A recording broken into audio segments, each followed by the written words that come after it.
क्या टेंस, क्या tense tense. Tense का मतलब क्या है?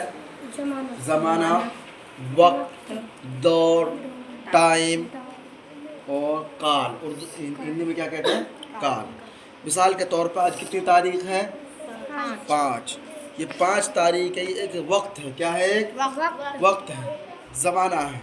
ठीक है। कल कितनी तारीख थी? 4। अच्छा, आने वाली कल कौन सी कितनी तारीख होगी?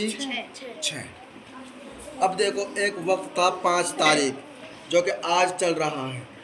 एक वक्त था 4, ये चल रहा है, आएगा या गुजर गया? गुजर गया अच्छा, एक है 6 तारीख, ये गुजर गया, चल रहा है या आएगा? आएगा आएगा। अच्छा, इसका मतलब ये हुआ कि ज़माना, वक्त, टाइम यानी टेंस कितने होते हैं? 3। एक जो गुजर गया, एक जो चल रहा है, एक जो आएगा। समझ में आ गया? अब जो चल रहा है, क्या चल रहा है उसे कहते हैं परजेंट। क्या कहते हैं उसे? तो 5 तारीख है आज, तो ये क्या है? परजेंट। कल कितनी तारीख थी? 4। जो गुजर गया उसे इंग्लिश में कहते हैं पास्ट। क्या कहते हैं उसे? पास्ट। समझ में आ गया? अच्छा, जो चल रहा है वो परजेंट, जो गुजर गया वो पास्ट, जो आएगा उसे इंग्लिश में कहते हैं फ्यूचर। क्या कहते हैं इसे? फ्यूचर। क्या कहते हैं इसे? फ्यूचर। समझ में आ गया? अच्छा, अब पता चला टेंस कितने हैं? 3। पहला कौन सा? पास्ट। दूसरा कौन सा? प्रेजेंट। तीसरा कौन सा? Future future. समझ में आ गया? अब देखो, इन 3 वक्तों में, 3 जमानों में, 3 टेंस में, समझ में आया? या तो कोई किसी काम का मौजूद होना पाया जाएगा, किसी काम, किसी चीज़ का काम करें, किसी चीज़ का मौजूद होना पाया जाएगा, या किसी काम का करना या होना पाया जाएगा। 2 चीज़ें। कितनी चीज़ें हैं? किसी चीज़ का मौजूद होना या ना होना। पहली क्या चीज़ है? किसी चीज़ का मौजूद होना या ना होना पाया जाएगा, या इन 3 जमानों में किसी काम का करना या होना पाया जाएगा या नहीं पाया जाएगा। समझ में आ गई बात? अब देखो, जिनमें किसी चीज़ का मौजूद होना पाया जावे, जिन जमानों में किसी चीज़ का मौजूद होना पाया जावे, उन्हें कहते हैं सिंपल सेंटेंसेस। क्या कहते हैं?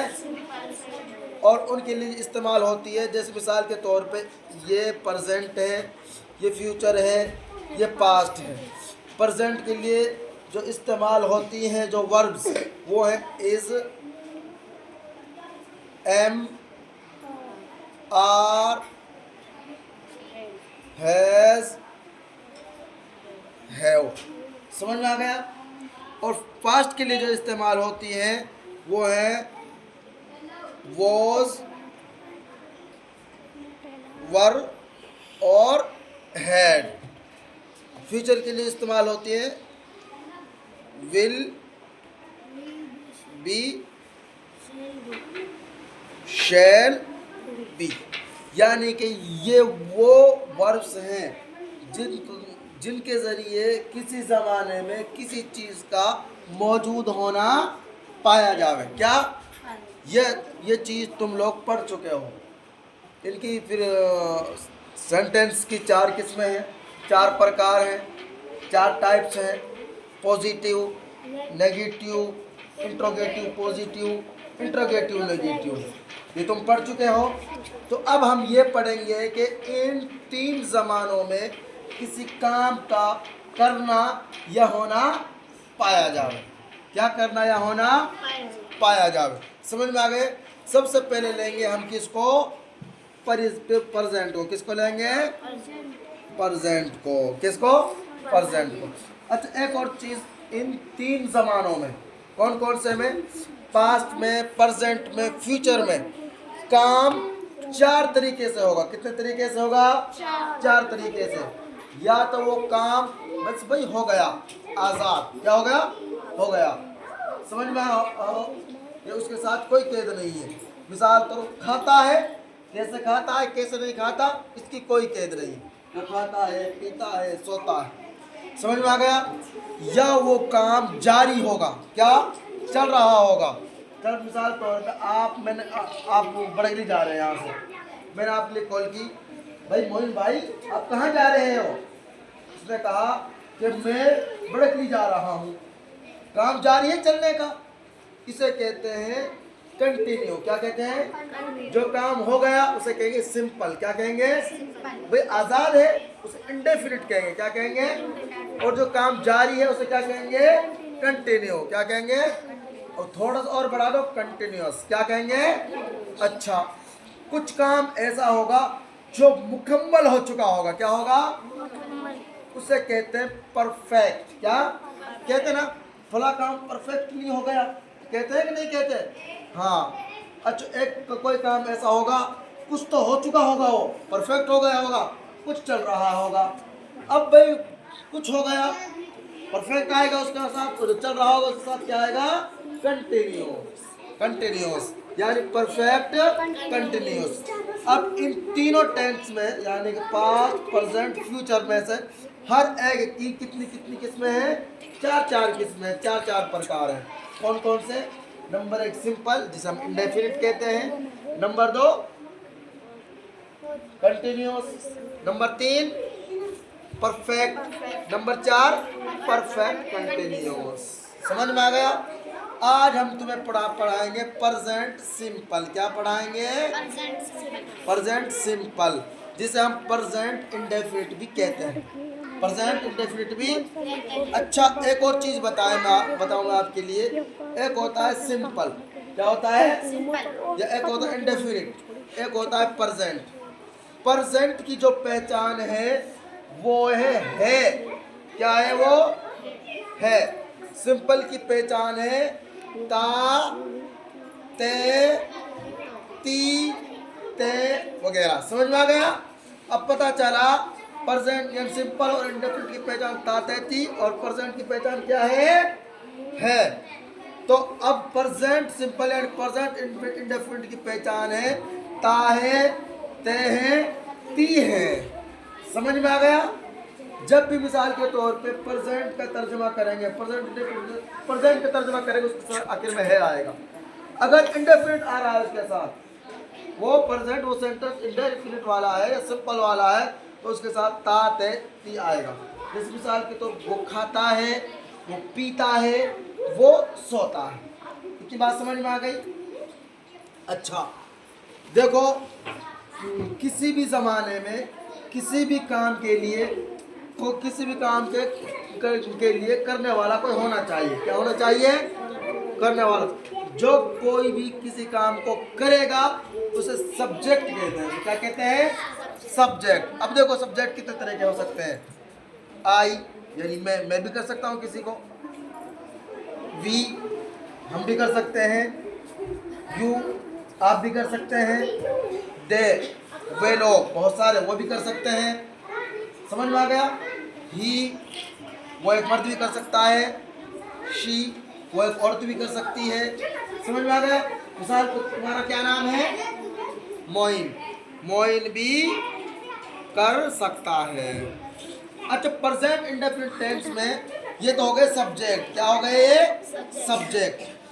अब जो इसका वर्ब होगा, वर्ब कौन सा होगा? वर्ब की कितनी किस्में हैं? उमूमन 3 है। कितनी है? 3 प्रकार है। First form, second form, third form. बाकी जो फॉर्म बनती है इन 3 से ही बनती है। ING फॉर्म और भी बहुत सारी है, एस लगाकर कोई और फॉर्म। समझ में आ गया? तो प्रेजेंट इंडेफिनिट में मिसाल के तौर पे गो, वेंट, गॉन, ये कितनी हो गई? किसमें? 3 हो गई। ये फर्स्ट फॉर्म है, ये सेकंड है, ये थर्ड है। प्रेजेंट सिंपल यानी प्रेजेंट इंडेफिनिट में फर्स्ट फॉर्म आती है। क्या आती है? First form. अच्छा, एक बात जहन में रखें, जो ये है ये सब्जेक्ट आई, वी, यू, दे, या इनके साथ कोई प्लूरल नाउन आवे। क्या आवे? प्लूरल नाउन आवे, तो उसके यानी कि जो प्रेजेंट इंडेफिनिट के लिए जो फॉर्म आती है फर्स्ट फॉर्म, उसका आखिर में एस या ई एस आएगा। क्या आएगा भाई? एस या ई एस आएगा। समझ में आ गया? समझ में नहीं आया है ना? मैंने गलत बताया है, यानी कि उनके शुरू में एस या ई एस नहीं आएगा। और ही शी और अगर सिंगुलर नाउन है तो उसके साथ जो वर्ब आएगी उसके साथ एस या ई एस आएगा। समझ में आ गया? तो हम सबसे पहले देख प्रेजेंट इंडेफिनिट का पॉजिटिव केस देखते हैं, यानी पॉजिटिव कैसे बनेगा। सबसे पहले लेकर आएंगे हम सब्जेक्ट। अगर ये आई वी यू दे और अगर प्लूरल नाउन है तो उसके साथ क्या आएगी? वर्ब की फर्स्ट फॉर्म और एस या ई एस नहीं आएगा। मिसाल तौर पर मैं कहूँ मैं जाता हूँ, क्या आएगा? आई गो। हम जाते हैं, वी। तुम जाते हो, यू गो, वे जाते हैं, दे गो, दे गो। समझ में आ गया? अच्छा, एक बात ध्यान में रखें, इसके आखिर में एस या ई एस आएगा जब ही शी और सिंगुलर नाउन हो। कि कहाँ एस आएगा, कहाँ ई एस आएगा? इसके लिए कायदा, अगर नाउन के आखिर में ओ एस एच एक्स या ई है, उसके आखिर में ई एस आएगा। क्या आएगा? क्या आएगा? E S. समझ में आ गया? और अगर मिसाल के तौर पे ये नहीं है तो उसका आखिर में सिर्फ एस आएगा। अब देखो गो में इनमें से कोई है तो इसका आखिर में क्या आएगा? ई एस आएगा। तो गो बन जाएगा गोज। क्या बन जाएगा? मिसाल तौर क्या कहेंगे? He goes. पंखा ना चल रही, जानवर वो से लाइट से ना चल रही। क्या? He goes, she goes, Moin goes. He goes मतलब वो जाता है। She goes, Moin goes, Moin जाता है। अगर ये तो हो गया मिसाल गो वेंट गो। अगर हम इसकी जगह लाए मिसाल ईट एट ईटन, ईट एट ईटन मतलब खाना। अब मिसाल तौर में कहूँ मैं खाता हूँ तो क्या बनेगी? आई। तुम खाते हो, अगर हम के वो खाती है, शी ईट। समझ में आ गई? माशाअल्लाह। कल तुम्हें ये सबक देखो, ये प्रेजेंट इंडेफिनिट का है, कल तुम्हें ये यहाँ से यहाँ तक खुद याद करके लाना है। समझ में आ गया? ठीक है।